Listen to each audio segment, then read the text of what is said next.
Masturbation और जो sperm है सीमन की क्वालिटी और क्वांटिटी के ऊपर कितना फ़र्क पड़ता है, और अगर हिंदी में इसको बोले कि हस्तमैथुन का जो बच्चे पैदा करने की समर्था है उसके ऊपर कितना असर पड़ता है, और जो वीर्य है उसके ऊपर कितने बड़े नुकसान होते हैं। क्योंकि कई लोगों का ये मानना है, जब डॉक्टर भी आपको बोलते सुनते होंगे कि नहीं नहीं मास्टरबेशन हस्तमैथुन का ये तो नॉर्मल है, ये तो बनते रहते हैं, स्पर्म वीर्य निकलता रहना चाहिए, स्टोर हो जाएगा तो अंदर अंडकोश खराब हो जाएंगे, अंडकोश गल सड़ जाएंगे, ये तो नॉर्मल है, निकालते रहना चाहिए, हस्तमैथुन का कोई साइड इफेक्ट नहीं है और इसका तो कोई नुकसान होता नहीं, ये तो नॉर्मल है। ऐसी नाइटफॉल भी नॉर्मल है, अंदर ज़्यादा बढ़ जाता है मटेरियल स्पर्म तो वो निकलना चाहिए। तो दोस्तों ये धारणाएं बिल्कुल गलत हैं। मैं आपको दिखाऊंगा ये सारी की सारी चाल है इम्पोटेंसी यहाँ पे बढ़ाने की, नापुंसकता पैदा करने की, उसके बाद है टेस्ट ट्यूब बेबी पैदा करने की कि आपके अंदर बच्चा पैदा करने की समर्था बचे ही ना,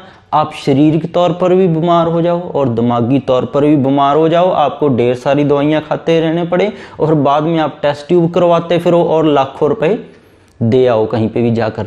तो कई लोग मानते हैं कि ऐसे जो कुछ लोग, जैसे पिछली वीडियो में हमने डिस्कस किया इसके नुकसान क्या क्या है, तो कई लोगों का माना नहीं नहीं ये तो गलत है, वो साइंस को ही नहीं मानते हैं, डॉक्टर भी नहीं मान रहे हैं, उन्हीं की किताब में ये चीज़ लिखी हुई है, उन्हीं की किताब में से हम बता रहे हैं उनको अपनी ही किताब को मानना उन्होंने बंद कर दिया अब तो कि नहीं भाई ये तो सारी वीडियो ही गलत है। तो अभी ऐसी जो साइंस बेस्ड है और मैं आपके लिए वीडियो लेकर आता रहूँगा और ऐसी बनाता रहूँगा, आपको अवेयरनेस होना पड़ेगा तभी आप बचोगे कि इसके तो नुकसान ही नुकसान है। जो आपको बताया गया डॉक्टर के द्वारा बिल्कुल गलत है, कहीं पे भी किसी बुक में साइंस में ऐसा नहीं लिखा हुआ है कि ये तो निकलते रहना चाहिए, अच्छा होता है, स्टोर हो गया तो खराब हो जाएगा, ये सारी चीज़ें गलत चीज़ें आपको बताई जा रही हैं। तो हस्तमैथुन का सीमन की क्वालिटी के ऊपर फ़र्क पड़ता है, बच्चे पैदा करने की समर्था के ऊपर भी फ़र्क पड़ता है, कई लोगों के तो बच्चे ही नहीं हो पाते और इसके शारीरिक और मानसिक दोनों नुकसान मिलते हैं। तो सबसे पहले यही समझ लेना चाहिए जो साइंस है वो क्या बोलती है कि जो स्पर्म है, जो वीर्य के अंदर बच्चे पैदा करने वाले कीटाणु जीवाणु हैं, वो कितने दिन लेते हैं बनने में। आपको यही नहीं पता होगा तो आप इसके नुकसान नहीं समझ पाएंगे। जो शुक्राणु हैं जिन्होंने बच्चे पैदा करना है, जो कीटाणु हैं जो वीर्य के अंदर होते हैं, वो 74 डेज लेते हैं दोस्तों बनने में। 74 डेज, कम से कम 2.5 महीने लगते हैं उनको बनने में। अगर बढ़िया क्वालिटी के स्पर्म बनाने हो, और बहुत ही बढ़िया क्वालिटी के स्पर्म है जो नॉर्मल भी अगर मान लें तो 74 दिन लगते हैं स्पर्म को बनने में, जो आप निकालने में 1 मिनट लगाते हो, जिसको बोल देते हैं डॉक्टर नहीं नहीं मास्टरबेशन तो कर लेनी चाहिए, कोई नुकसान ही नहीं है। 74 दिन लगते हैं जो साइंस बताती है, और प्लस है 14 दिन उनको लगते हैं बढ़िया क्वालिटी के बनने में। 74 दिन तो उनको लग गए हैं फॉर्मेशन होने में, जो आम स्पर्म बनने में। 14 दिन लगते हैं उनको बच्चे पैदा करने की समर्था उनमें डालने में कि वो बच्चे पैदा कर सके वीर्य। तो देख लीजिए आप, कम से कम 80-85 दिन हो गए हैं पूरी क्वालिटी के बढ़िया स्पर्म बनने को, और आप निकाल कैसे रहे हो, आपको बताया क्या जाता है, साइंस बोल रही है इतने दिन लगते हैं बनने में। तो कोई महाबेवकूफ़ इंसान होगा जो साइंस पढ़ने के बाद भी, उसकी बुक्स को रीड करने के बाद भी आपको ये बोलेगा, चाहे वो MD डॉक्टर है चाहे कोई मर्जी है, कि भाई ये तो नॉर्मल है, निकालते रहो, कोई टेंशन ही नहीं है, मास्टरबेशन तो बिल्कुल नॉर्मल है, कोई चक्कर नहीं है, सेहत के लिए भी अच्छा होता है, ये भी अच्छा। तो भाई जो चीज़ बनने में इतने दिन लग रहे हैं उसको आप दे देना निकाल ले हो मिनट में, भाई कोई बात नहीं, करते जाओ, ये तो नॉर्मल है, नाइटफॉल भी नॉर्मल है। तो भाई ये देख लीजिए, अपनी साइंस पढ़ लीजिए, ऐसे लोगों को इतना मत उल्लू बनाएं कि वो उनका काम ही हो जाए, बच्चे पैदा करने में वो रह जाएं और बाद में फिर वही है देते रहें 10-10 लाख बेबी सेंटरों में।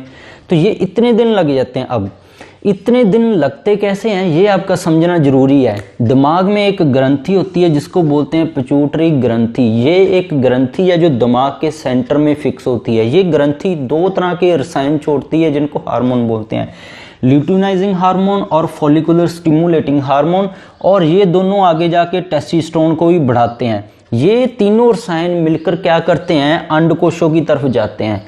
ये अंडकोशों में क्या करते हैं कि अंडकोशों को बोलते हैं कि भाई तुम सीमन वीर्य बनाना, जो शुक्राणु बनाना, वो शुरू करें। आपको ये जान लेना चाहिए जो शुक्राणु हैं जिन्होंने बच्चे पैदा करना होता है वो चीज़ अलग है, जब वीर्य निकलता है जो सफ़ेद रंग का गाढ़ा पदार्थ देखते हो वो चीज़ अलग है, दोनों में फ़र्क होता है। तो जो शुक्राणु बनाना अंडकोशों में शुरू होते हैं तो ये सारे प्रोसेस में यहाँ से लेके यहाँ तक बनने में, अंडकोशों तक, टेस्टिस में बनने तक 74 दिन तक लग जाते हैं। पूरे प्रोसेस में 74 दिन तक लग जाते हैं। अब यहाँ पे एक शुक्राणु बन गए तो यहाँ पे जो एक लाल रंग का ये हिस्सा दिखता है इसको बोल देते हैं एपिडिडिमिस। तो एपिडिडिमिस में ये स्टोर होते हैं 14 दिन के लिए, इनकी मैच्योरेशन हो जाती है यहाँ पर जाकर। तो अंडकोश और एपिडिडिस में 74 दिन और 14 दिन में ये पूरे मैच्योर, एक तरह के जैसे बोलते हैं ना कि एक बच्चा होता है और 18 साल को हम बोलते हैं वयस्क, पूरा ये अभी नौजवान हो गया है। तो ऐसा बनने में यहाँ पे टेस्टिस में 74 दिन और प्लस 14 दिन समय लग जाता है। तो ये सारा प्रोसेस यहाँ पे चलता है। अब क्या किया, इसको बढ़िया क्वालिटी में नौजवान अवस्था में बनने में इतने दिन लग गए हैं, 88 दिन के करीब लग गए हैं। तो अब क्या हुआ, आपने क्या किया, यहाँ से मिनट लगाया इसको निकालने में, दिन में 3-3, 5-5 बार, 10-10 बार मास्टरबेशन कर रहे हो। ऊपर से डॉक्टर ने आपको बोला इसको नुकसान ही नहीं है। तो आपको यहीं पे समझ आ गया होगा। साइंस अगर बाद में ये बोलकर ये भी बोले ना कि इसका तो कोई नुकसान है ही नहीं, तो आप खुद सोच लीजिए जिसको बनने में इतने दिन लगे हैं तो उसको निकालने में आपने मिनट लगाया है, उसके क्या क्या नुकसान हो गए। तो अब क्या है, यहाँ से शुक्राणु आने आ गए हैं, यहाँ पे बाहर निकलने के लिए तैयार हैं। तो यहाँ पे एक एजैक्युलेटरी डक्ट लगी होती है। ये एजैक्युलेटरी डक्ट का क्या काम होता है, ये इसके अंदर न्यूट्रिशन डालती हैं कि जो वीर्य है, जो कीटाणु है, उनको ताकत चाहिए। जैसे मोबाइल को चलाने के लिए बैटरी होती है, बिना बैटरी के मोबाइल डेड है। तो यहाँ पे ये एजैक्युलेटरी डक्ट है, उसके साथ है फ्रक्टोज, शुगर है, जिंक है, मैग्नीशियम है, ऐसे बहुत सारे विटामिन डालती है उनको पावर बैकअप देने के लिए। तो आपने दो चीज़ों का नुकसान किया इसमें। एक तो जो इतना लंबा समय आपके बढ़िया नौजवान अवस्था वाले शुक्राणु बनने में लगा था उसको मिनट में निकाल दिया है। दूसरा, जो यहाँ पे ये बैटरी इसके साथ इसने डाली थी, ये भी आप साथ की साथ ही बैटरी लो करते जा रहे हो, तो ये भी आपकी कमज़ोर होगी। या स्टोर हाउस है जिन्होंने शुक्राणुओं को पावर देनी है वो भी आपके कमज़ोर हो गए हैं। अब क्या है, आगे 2016 और 2015 के अंदर जो रिसर्च हुई थी, जो साइंस ने खुद रिसर्च की है, वेस्टर्न मेडिसिन को बोल सकते हैं हम, उन्होंने क्या बताया कि मास्टरबेशन जो दिन में 2-2, 3-3 बार लगे रहते हैं, जिनको बोल दिया जाता है कोई नुकसान ही नहीं है, उनकी स्पर्म क्वालिटी के ऊपर फर्क पड़ता है। उनके जो शुक्राणु हैं इतने अच्छे नहीं होते कि वो बच्चे पैदा कर सकें, उनके अंदर कोई ना कोई डिफेक्ट आ जाता है। दूसरा, स्पर्म काउंट के ऊपर बहुत बड़ा असर पड़ता है इसका। तो यहाँ पे वैसे तो 200 से 300 मिलियन बहुत ज़्यादा स्पर्म स्टोर होते हैं, पर अगर निकालती रहोगे तो ये प्रोसेस कितने बना लेगा। तो इसलिए थोड़े भी अगर पड़े हो बच्चा तो पैदा कर सकता है, पर अगर ये डिफेक्टेड हो गए हैं, जिसको हम स्पर्म क्वालिटी बोलते हैं, डिफेक्टेड होगी तो बच्चे कहाँ से पैदा होगी। तो इसको रेस्ट की ज़रूरत पड़ेगी पूरा रिपेयर करने के लिए।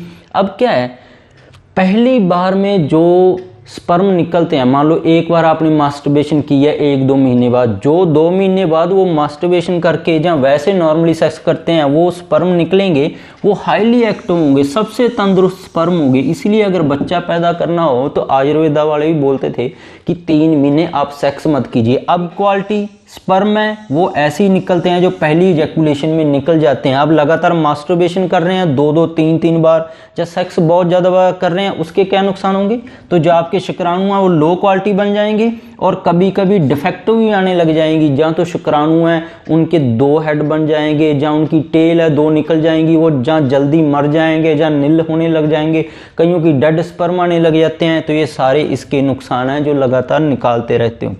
अब क्या है, कई लोग बोलते हैं कि इसका तो बॉडी में कोई फ़ायदा ही नहीं है, डॉक्टर भी बोल देते हैं कि इसका कोई फ़ायदा नहीं है, ये तो निकलना ही चाहिए। ऐसा कुछ नहीं है।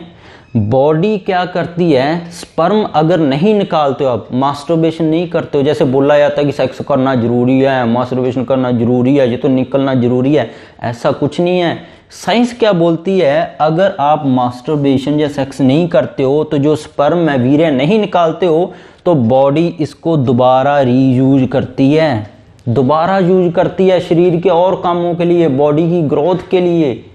तो ये दोबारा यूज करती है बॉडी इसको। ऐसा कुछ नहीं है कि ये फालतू हो गया, फालतू कोई चीज़ नहीं होती हमारे शरीर में। तो यहीं से सोच लीजिए, अगर बॉडी को ये चीज़ इतनी अच्छी लगती है, जो वीर्य है इसको दोबारा तोड़कर वो दोबारा यूज कर सकती है, बॉडी में रीअब्जॉर्ब कर सकती है, इससे दोबारा काम ले सकती है, शरीर के अलग अलग हिस्सों में यहाँ से लिया हुआ न्यूट्रिशन यूज कर सकती है। तो अब आप इसको निकाल रहे हो, तो मुझे तो नहीं लगता ये कोई अच्छी बात है। अगर डॉक्टर नहीं बोला है कि इसका तो कोई नुकसान नहीं है। अब क्या है, तो बॉडी को इसके यूज करने के क्या फ़ायदे हैं, क्योंकि स्पर्म के साथ है, वीर्य के साथ सेलेनियम निकलता है, जिंक निकलता है, कैल्शियम निकलता है, फोलिक एसिड निकलता है, मैग्नीशियम निकलता है। आप तो यही सोचते हो कि वीर्य के साथ तो अकेला सफ़ेद रंग का पदार्थ ही निकलता और कुछ नहीं। तो बॉडी अगर इसको दोबारा यूज करेगी, आपने मास्टरबेशन जैसा नहीं किया कुछ समय के लिए, तो ये सारे विटामिन आपकी ब्रेन को अच्छा बनाएंगे, आपकी हड्डियों को अच्छा बनाएंगे, आपकी दिमाग की अवस्था को ठीक रखेंगे, पागलपन नहीं होने देंगे। तो ऐसा तो मैग्नीशियम है जैसे मांसपेशियों को रिलैक्स करेगा, फोलिक एसिड है खून को बढ़ाएगा। तो ऐसे सारे न्यूट्रिशन को बॉडी अपने अंदर दोबारा यूज कर लेगी।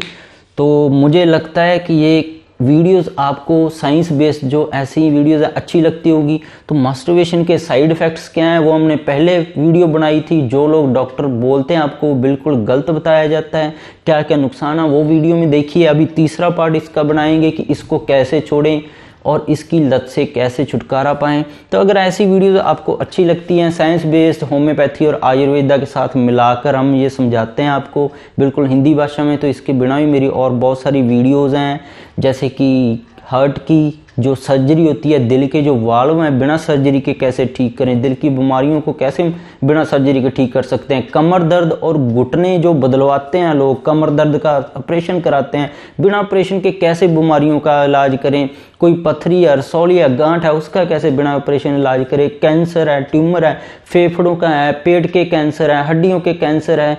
तो ऐसी बहुत सारे हार्मोन, थायराइड है, बीपी के लिए, शुगर के ऊपर मेरी सारी चैनल पर साइंस बेस्ड वीडियोस बनी गई हैं। उनको कैसे कंट्रोल करें, क्या इलाज कराएं, कैसे टेस्ट करें, सारा कुछ है।